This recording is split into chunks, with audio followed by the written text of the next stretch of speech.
And let's open the doors.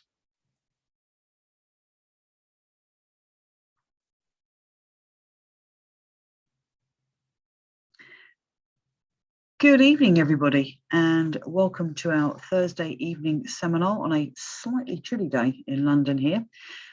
Tonight, we are looking at changes in construction contracts, the valuation and other implications, and this is the second in this series by Mohammed Haq, who is consultant barrister, adjudicator and quantum expert at Fletcher Day.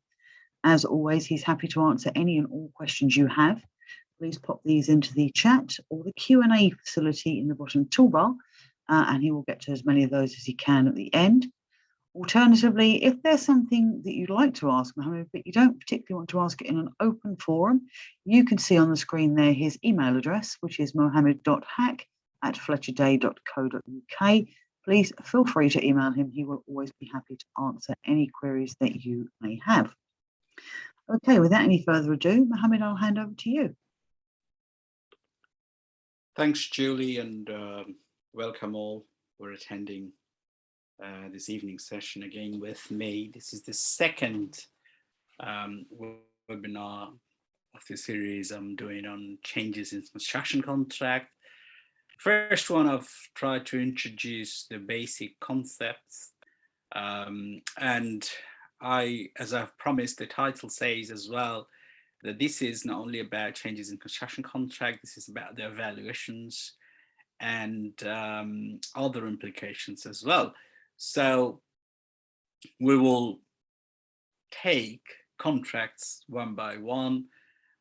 Because I'm in England and practicing English model forms mostly, I'll be taking the NEC and JCT form first. And today I will start discussing changes under the JCT contract. And I will continue actually for a few more episodes of this webinar with the changes. Today what I'll do, I'll go through the different forms we have under JCT, and then broadly, I would say broadly, to try to gain an idea of what is the price mechanism, what are the changes, and what is a change, like a defined change under the contract, or a change which is mentioned under the contract. I'm not discussing today anything which is impliedly a change, but of course we will come to those, and I'll not be going into the valuations where the rules valuation of variations rules apply, which is more or less the chapter 5 of the JCT and the different model forms. So that's that will be sometimes later, but what I'll do in the last slide, or towards the end of the discussion today, I'll try to start discussing how to develop certain methods, some Excel spreadsheets to track, keep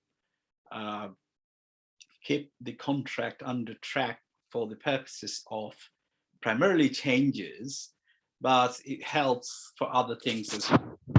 Now, JCT, of course, is a suite of contract where we have models for procuring professional services for construction operations, or procuring the actual construction of a built space of some sort. Although the non-construction professionals or even people tend to think that this means buildings and residential buildings, but if you are a professional dealing with construction matters, you know that only 2% of that is construction is residential buildings. However, There are commercial buildings, office spaces, markets, cinema halls, hospitals, and all the different types, you can stadiums and whatnot. And then also we have civil constructions which are not similar in nature. Sometimes not even so it doesn't even create a space, like the highway, the bridges, and similar stuff, tunnels, and earth work and all these things. So this is a contract used historically in England and Wales for either procuring a professional service or procuring a construction operation to be built by a contractor. So essentially, our focus will be in an employer-contractor scenario. However, JCT has contractor-subcontractor scenario as well, and it's more or less a reputation of the employer-contractor scenario. Now, as a matter of different types of contracts in JCT, we of course have standard contracts and its variants. We have intermediate contracts and its variants. We have design and build contracts with its variants. We have the employer's contract design portion and the contractor's design portion for the standard and intermediate form. And then we have minor works contract and major project contracts. For today's discussion, I'll not be discussing anything about minor works or major projects because these are not that much popular or not in use as much as the other forms like the standard and the intermediate and design and build. And of course, as I said, standard and intermediate could also be relevant for discussion regarding the design responsibility. So that's where we start, and a few basic concepts to be kept in mind for understanding, tracking, or dealing and successfully closing the issues regarding changes. The first thing to remember is the price clause. In JCT, of course, it goes without saying, I'm talking about employer-contractor relationship. I'm not concentrating on professional services or contractor, subcontractor tonight. So again, we know that logic of the contract or common sense would dictate that the contractor is to provide or build the project or the scheme, and the employer would pay him for building the scheme and giving the output back to the employer. And with the price, of course, something very important is the time. That's how long the contractor will have in his or how long the employer is permitting the contractor to build this thing.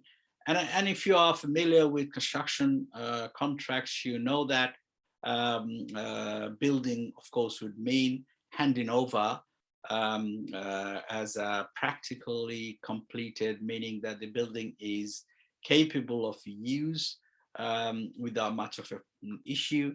So that's called practical completion as an industry term, although this is kind of more as an industrial term, but that's one phase. And then there's a defect liability period. That's another phase. And of course, the bulk of the changes will be from the commencement to the practical completion, but do not assume that there might be changes during the defect liability period as well, when the defects are shown, or if the employer wants something in a different way, then of course that is a possibility, a less a possibility, but still a possibility. You can't just think that, okay, I've built it practically, so I've got no other responsibility. No, it might come back. Now, the price clause is the first thing for each type of contracts to be understood, because whatever is included there, there's the age-old or a golden principle of consideration under the general laws of elements and laws of contract that in our context, the contractor cannot demand anything extra, meaning any extra payment for something he was already contractually bound to perform. So understand the concept of change, as well as if the contractor is entitled to an extra kind of payment for that through valuation, we got to understand first what was the obligation of the contractor, as we call it, on the day zero, meaning that the day the contract was agreed, it may not have to be, or it doesn't have to be that the contract is signed and executed, as long as it's agreed. And if we can point it out precisely that this is the day on which the contract has been agreed, from that day is the point of time when we have to draw that this is the responsibility of the employer, this is the responsibility of the contractor. And these kind of runs around the issues of design, the issues of finality, something called a bill of quantity, something called specification and drawings. These are more or less the issues which actually tells us what's in discussion. So if you are to handle changes, that starting point is, of course, the day zero, meaning the day on which the contract has been awarded. And you have to be familiar, or ask yourself, or ask your employer, ask if you're working for the contractor, your boss, or even if you're working for the employer as a QS, your employer, that where is the pricing document? That's kind of the key. And we'll have to understand different types of pricing documents which are in practice or used in JCT. Mind you, the model Unamended has certain preferences for certain forms, but in practice nowadays, that's not followed always, so it's amended.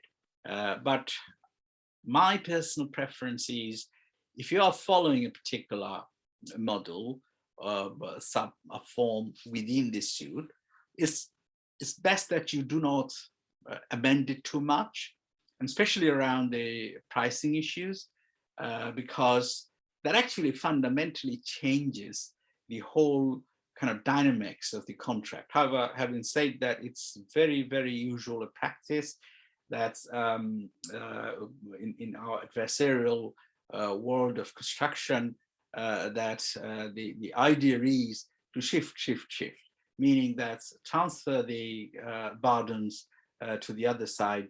And so every time, and because the employers think of the scheme, they appoint professionals to translate that into a brief, and then designs, meaning a series of instructions to show it what the employer is looking for. Some of them we call it drawings, some of them we call it specification, where the quality of things are described and manners, how something has to be done is described.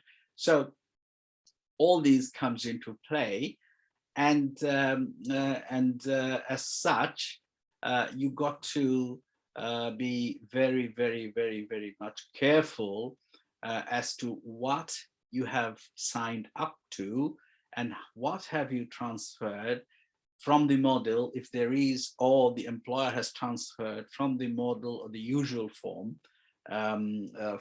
to your particular contract. In other words, I'm trying to hammer a point here that do not assume just because the book says that this is an X quantity standard building contract, that means this. Or do not assume that this is just because it's with quantity, it should automatically have a bill of quantity in it.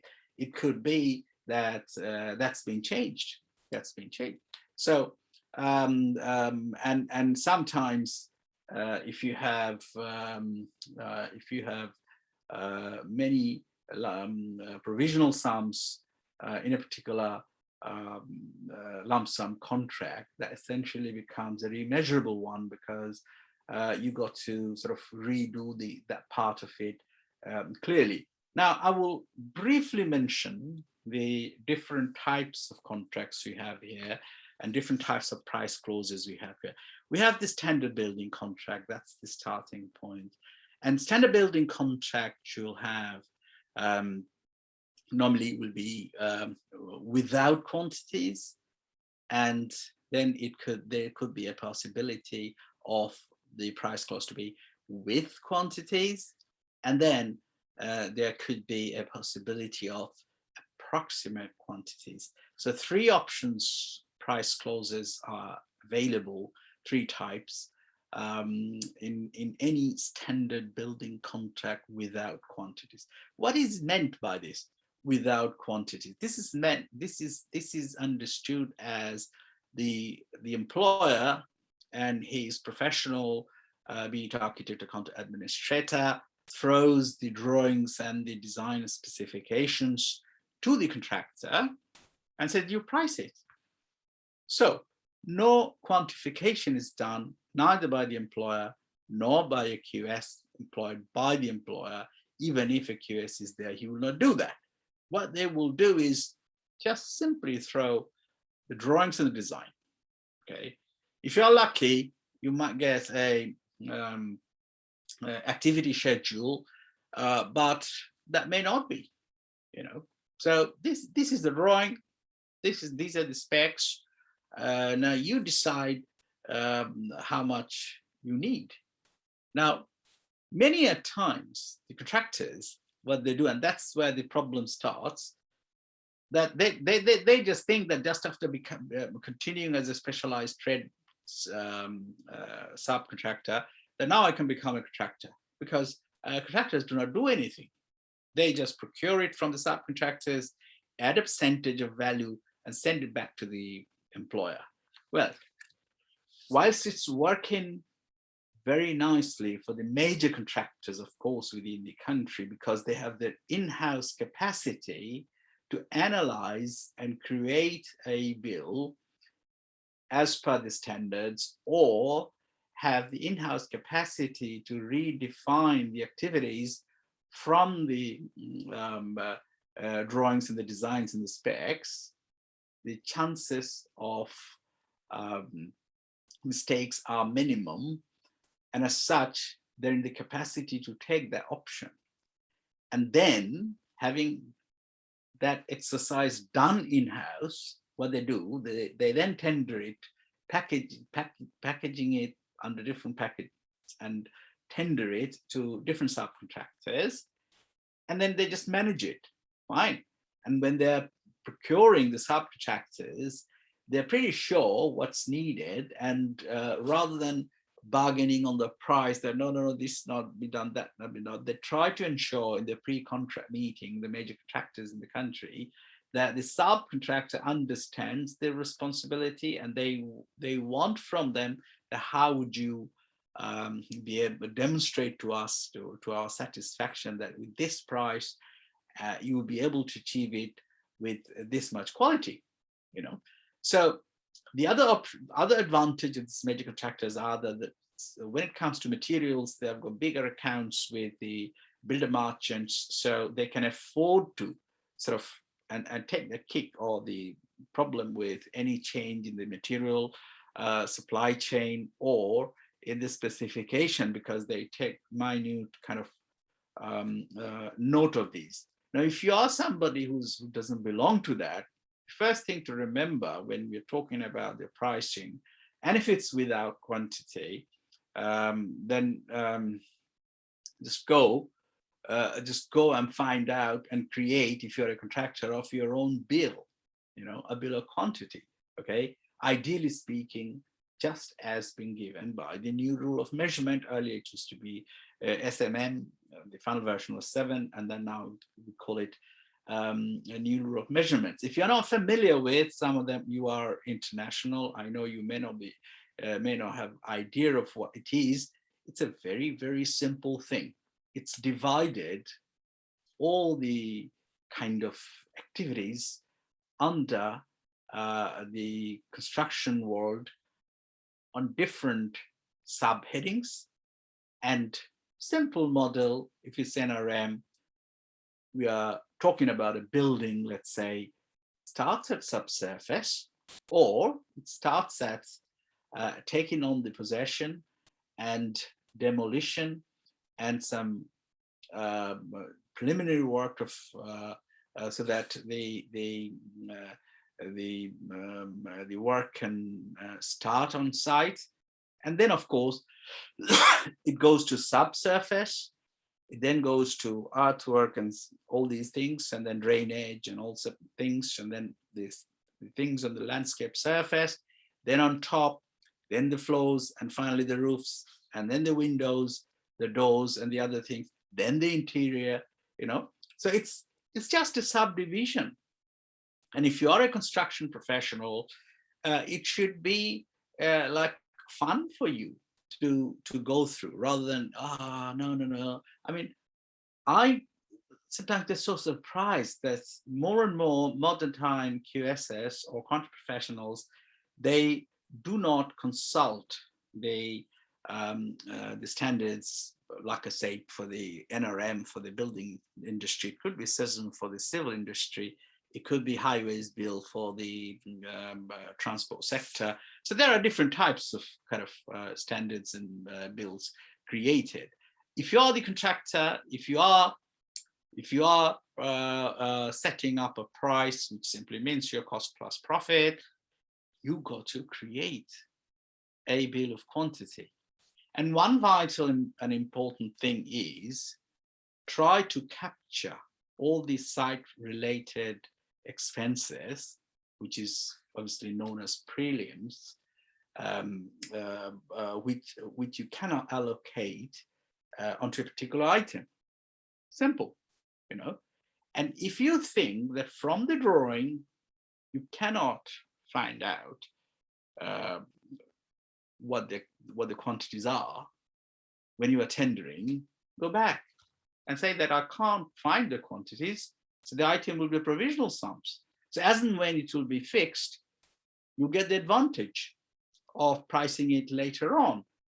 And also, unless it's a defined provisional sum, if you have uncertainty, there's no question of having a defined provisional sum. Again, those of you who do not know, a defined provisional sum is one where there isn't any uncertainty as to its precise scope, quality, or quantity. It can be found out by consulting the drawing and the spec, but you have, or you may have, issues that the employer is not sure which option to go for if there are more than one option of doing it.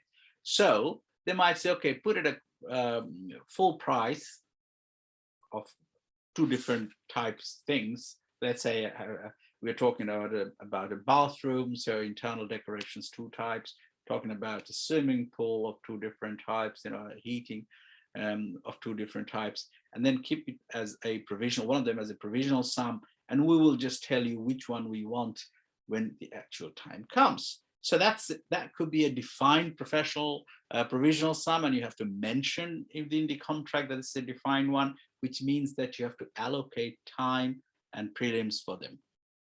If the contract by reading the contract, you cannot find out that it's a defined provisional sum, in that case, you do not have any obligation to add any prelims for them. So that's something also to keep in mind when you're pricing. Now, that's the ideal scenario. Check your specification, check the qualities been given, check with the rules, laws, standards, and check with, for example, one item would always be if there is something with the statutory authorities like the utilities, will always be a provisional sum, because you'll not know what will be the cost when it comes to the actual activity being performed. So it will be subject to the rates of those authorities at that time. So there will always be a provisional sum, but all these should be kept into mind. Also, if you are burdened with some insurance, if you are burdened with the site facilities, and you are, if you're the contractor, of course, and the health and safety rule comes in, and you know that it's the duty now for the principal contractor to ensure that the health and safety is maintained within the site. So all these costs you something. A hoarding, a traffic permit, garbage to be thrown out. All these are examples of prelims, and then of course supervisors, and so on and so forth. I mean, if anybody has any doubt about the building sector, assessing sector, I have a full list of preliminaries in an Excel spreadsheet. Please send me an email, I'll share with you. But please just do not get excited that, okay, this subcontractor has said this much is the cost, that subcontractor said that package is that much, I'm done with. No, you still have to think of the preliminaries and then add up the percentage, so that you know that if there is a change and that affects the preliminaries, you can ask for extra time and extra money. So that's without quantity. Now coming to with quantity, just the opposite. The employer will create a bill of quantity, and if there is any problem, the employer will be responsible for that. The better the bill of quantity is, easier for the contractor to price it. And of course, do not forget the specs, because many a times I found that contractors just get excited and just price it without looking into the details of the spec, and then later on find out somewhere within the standards, the practices, the best practice, what not under the conditions. They're caught that, no, you shouldn't have done this, you should use this material, that type of method, and there they get into trouble. The price is then giving or not helping them, and they're getting into a loss, and it's their risk because they're the one. So although in a form where it's with quantities, it means the employer will give you the quantities, it doesn't mean that the task is so easy. Still, you have to think of the specifications and also the preliminaries, as I said.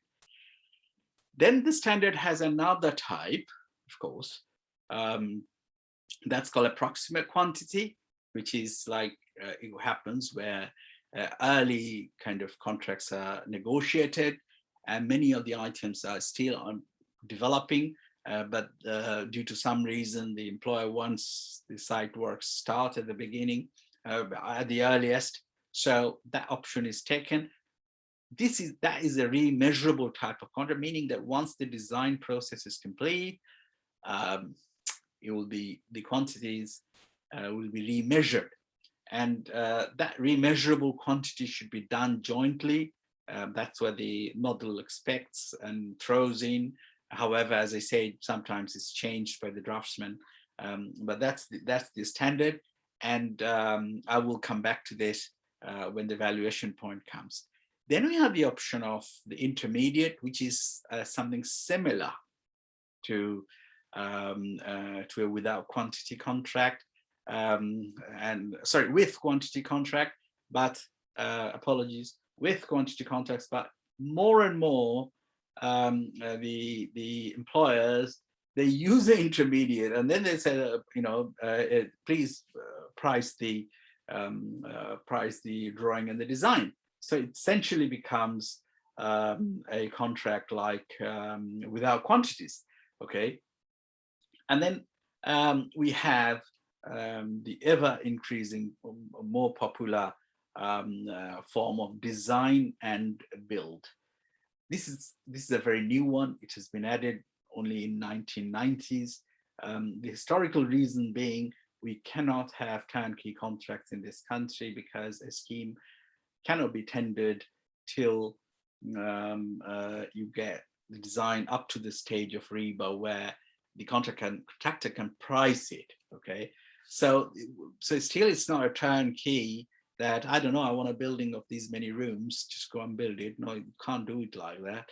You've got to have the drawings to reach at the planning stage so that the tenders can be made, and some of them may be to be done in future through the provisional sums and all these techniques within the contract.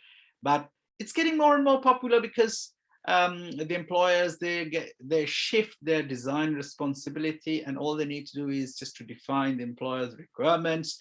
So the contractors have, at least theoretically, more of responsibility, and changes should be less. Okay, so again, let's just go through this bullet points. Sorry, I missed two things. Sorry, I missed two things. One is pricing options. When you go to the section, which is in JCT called the recital, and the articles, you see that there are options mentioned. These options, A, option B, these are nothing but what I've just discussed right now. One is where there is a bill or where there is a spec, and the contractor has priced the spec and the drawings. Option A, option B, easy way out. There is one more thing to keep in mind, that other than design and build, which presupposes that the contractor will do some or complete the designing and do the construction, in other forms as well, contractors are given duty to design certain portions. Most likely areas are electrical and mechanical, which includes all the piping and drainage and all these things, you know. And of course, electrical is electrical. Nowadays, we are getting into the electronicals as well, you know. So these are thrown at the contractor's hand because architects tend to think we are not specialized around this, so why should we be responsible for this, you know, and mislead the employer. So even if it's not a design and build, the contractors may have a contractor's design portion, and all the difficult areas like the foundation, the electricals and the mechanicals are thrown on the contractor's shoulder. And then the employers just define the requirements just as the design and build, and the similar rule applies for the contractor's designed portion. So that's all.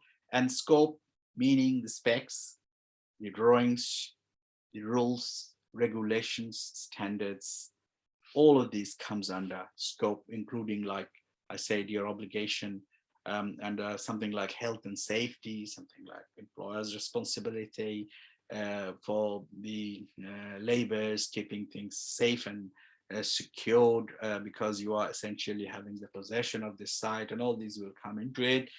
And of course, you got to take a vital note of when are you starting at the site, when are you finishing, meaning practical completion. These two dates are mentioned into the JCT in your contract particulars. Please, please, please take a note of that. And then, less important, between the time between the award and the date you start on the or commence on the site, but more important, you got to draw, because if you're a contractor, you got to develop a master plan. But I'm not saying only the contractor should take a note of it. The employer's QS should also, or a CA if a QS is not there to assist him, or an architect has to take the note of it. And a vitally important thing to keep in your mind is that only two dates are found. The date of commencement on site, and that is subject to a deferral right, but for the deferral, of course, you'll have extra right to get some money or obligation to pay some money to the contractor, but that's a different issue. Whatever that is, you only have a date where it starts, a date where it ends. Now, it then says somewhere within your contract documents that what are the normal working hours. Some contractors, some projects, employers put a note that you can't work after 5 o'clock. Okay, quite common because you're doing things in residential areas, so there might be problems for them if you're working late, at least when you are doing the external things. Now, once it's like all covered, that's a different thing, but these are vital. Okay, then you have how many days you can work, and you have that you have a price implication, because if you're working on Saturdays, it could be that you have to pay more. If you are pricing on, and you cannot keep on working 7 days with the same group of people, so all these things will come into, should come into in your mind when you are thinking of, okay, what am I planning to do? A simple example, I won cases after cases on this because of my practical experience as a QS, that is called pricing negligence. That contractor puts a price, okay, and then there is a delay, right? Things and they always try to say, okay, the employer has not handed over the site, they have not this and that. However, what about what machinery you have, what plants you have used? What plants you have used? In practical term, or when you were pricing, what plant did you have? It starts from simple batching plant, or concrete mixer, whatever way you call it. For in various jurisdictions, so sometimes I get confused which one to say. So a concrete mixer for the site, and what's the output? Can you show that what you have planned at the beginning was good enough, or when you are pricing is good enough? It has all the impacts of prices, unless you are very sure that this particular plant is going to produce this much, or if there are constraints that this particular plant cannot run for more than these many hours. It happens sometimes in artwork. So how many alternatives do you need? So these are not theoretical questions. And then when you are planning, the fundamental thing, which I think almost 99% time contractors miss, also employers never ask, that is there a contract in place which ensures that the right plant and the right number of people, the right types of materials will be available on site at the time when he's thinking he will be doing that. So programming, although it's a very, very simple thing in JCT, just do a master program and nothing else is said. Well, it's not that such an easy thing, actually. It's a very, very practical thing. And the responsibility, just because it comes after the contract, the contractors also, when they ask the QSs to price a document, they never say that, start working on the program as well. And even if they do, they do not have a working in their hand. And these are essential, I would say, essential qualities of anyone who's planning to price a contract, to check. And if you are doing it on behalf of the employer, you have to check that, keep that in your mind as well, because that contractor is cheaper than this contractor, I'll go for him. It's not the case. Test the water. Trust but verify. How do you verify? Well, there is SESM, there is NRM, there is SPONS. And remember, the surveyors are not pricing surveyors, they're quantity surveyors. So how many hours that has been provided for the job, for which type of personnel, what type of plants, what type of equipments, all that has to be charted underneath the price you are quoting. And only then you will know if Some conditions have been changed in reality. Okay. Come to change and related clauses. How does it look like? How is it defined in JCT? What is a change? A change is in JCT defined as an alteration or modification of the design quantity or quality of the works. The imposition by the employer of any additional obligations or restrictions, or the addition to or alteration or omission of any obligation or restrictions. What sort of obligations and restrictions and alterations we are talking about? That's also defined within JCT. The obligations or the restrictions are normally occurring to access to the site or specific parts of the site. So if there is a restriction regarding that might affect your performance of the contract, that's a change. Limitations on working space or working hours, I've just discussed about these, and carrying out of work in a specified order. So just do not think that you have the free license to think of which one to do first. Present, think, plan, get it verified that this is what I'm thinking. Okay, and especially if you're a specialized subcontractor, you have more problems around these issues, and create change in condition and character of the work. All these. So if you want to have, I will go to the next slide and rediscuss it. You want to have a clear concept. First of all, have a clear concept of all these scopes that's included within your price. If there is a provisional sum, do separate that. How do you match within the duration and the time within the, and with all the restrictions within the commencement and the completion date? And then if there is a change, I will actually concentrate on that on a later day. If there is a change, how to bring it formalized under the contract. So change is not only always suggested or done by the employers, at least they have to be requested by the employers, or it could be started or initiated by the contractor as well. And if collaborative approaches work, then it have got more chances to do them. And then, of course, either one of you, if it's a formal instruction, everything is okay, fine, it's a change. Do not leave it just because an email has been sent, Andy, do this, do that. No, do not leave it like that.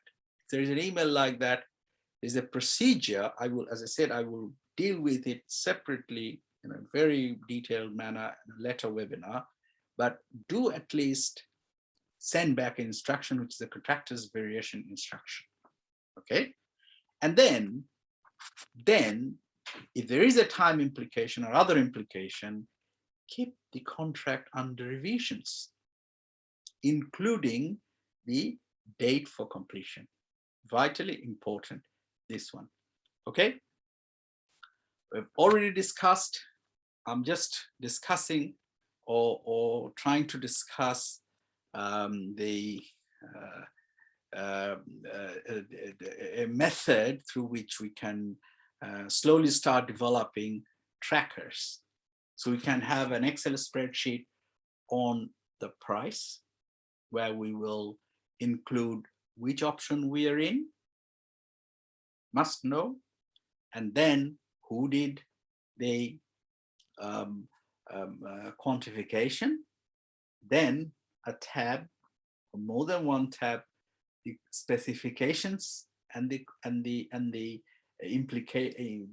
effect or impacts of specification over the price, and of course other legislative, which is not written, like it has to be fit for the purpose, it has to be of suitable quality and this sort of things, you know, for goods used into this in a construction contract. What's the demand of that? You know, all these needs to be separately noted. And does your price taken these into consideration? Then if there is a CDP, that means contractor's design portion, you got to have a separate kind of table, spreadsheet, chart of obligation under that, because the employer's responsibility for that is to provide you with an employer's requirement, and you don't have any obligation other than mentioning that if there is a divergence or discrepancy between documents to check the quality of the employer's requirement. You don't have. JCT has given this duty to the employer. Having said that, most of the cases, either it's a CDP on other forms or it's a design and build, the draftsman will shift it. Please, review your contract. Ideally before signing, or even after signing, if you know what you have signed up to or try to know, then that's it. What are the common risks? What are the possible? No, you're in the honeymoon, everything is okay. I've done so many things and I'll do it with no headache whatsoever. It's not the case. Unfortunately for us, JCT doesn't require any risk register. Please just assume that you're in an NEC and develop a risk register. If there is a site-related risk, the contractor is responsible for that. If there is unless you have shifted, the ground condition risks, nothing is said, and historically, contractor is responsible for that. Now, you might say, okay, I've had a ground report and that says this, and I've planned on that. Forget it. Ground condition risk is on the shoulder of the contractor. Okay, so you've got to have a clear grasp. And just because it's a risk, it's not sort of easy to have an insurance somewhere. But if I open the subsurface and if I find that something different, and the huge concrete mountain which I cannot work on, the trial holes haven't identified that, what can I do? You still are responsible under the contract, because sites and ground condition risks are yours. It's only if you are like a madman or a cowboy builder, you will take that risk on without analyzing it first. So it's not a rocket science. Go to Google it. The common risks in a construction contract. You'll have a full chart. Analyze it and see for what you're responsible and for what you are not. In later occasions, we will see there could be changes where it could be a change, but you're not going to have any benefit for that. Please remember those changes if you're a contractor. So these are things you have to have separate tabs in your tracker. Okay. Coming to the design, what have you provided if it's a design and build in your proposal? If you do not have any responsibility to design, what have you received from the employer to quantify and to know this is my obligation? Okay, like the specifications, like the drawing I said. And also do not forget that regardless of what the contract says, there are implied terms under which you're responsible, to provide things which are fit for the purpose, to supply goods which are of suitable quality. And there are so many others. Sometimes the best practice is added. So what is the best practice in setting a boiler? What is the best practice in doing the hot water system come into the bathroom? You might say, okay, that's a word. That's not a word. That has a price implication, and you have to look at it. Conclusion for today: know your contract on the date you have signed, keeping all the bullets I have mentioned earlier. It's only 3 slides, but it's a lot of work to do. Only if you do it, you will know how difficult it is to draw what the obligation of the day 0 is. 3, golden principle in mind. What does my price say? Or in other words, what have I included into the price and what have I not, or what am I responsible for? And B, how anything can be changed. So first I know these are the things I'm obligated to do, and then if there is something changed, if that's the employer's risk or the contractor's risk, they will be responsible. Finally, how shall we value it? I'll come back to that, of course, in a later episode of this webinar. Thank you very much. That's great. Thank you very much, Mohammed. And if you have any questions for Mohammed that you don't mind asking in an open forum, now is the time to ask. Otherwise, as we said earlier, please feel free to email him, mohammed.hack@fletcherday.co.uk. We are back next week. We have 2 on Wednesday. In the morning, 8 a.m, we have John Sharp with Construction and Insurance Case Law Roundup. And then in the evening, we have Brandon and Richard Silver with the first part of problems on construction projects. The second part will be in November. As always, if you would like to be included with the login details for those, please don't hesitate to email us seminars@fletcherday.co.uk and we will book you in. And you can see Mohammed's details on the screen there. These slides are available for download now on the website. The link is in your is in the email that I send with the login details, so feel free to go in and download those. So it just remains for me to say thank you again to Mohammed, and thank you all for You're attending. welcome, Julie. Yeah. And we look forward to seeing you all again online soon. Take care, everybody. Bye-bye. Bye-bye.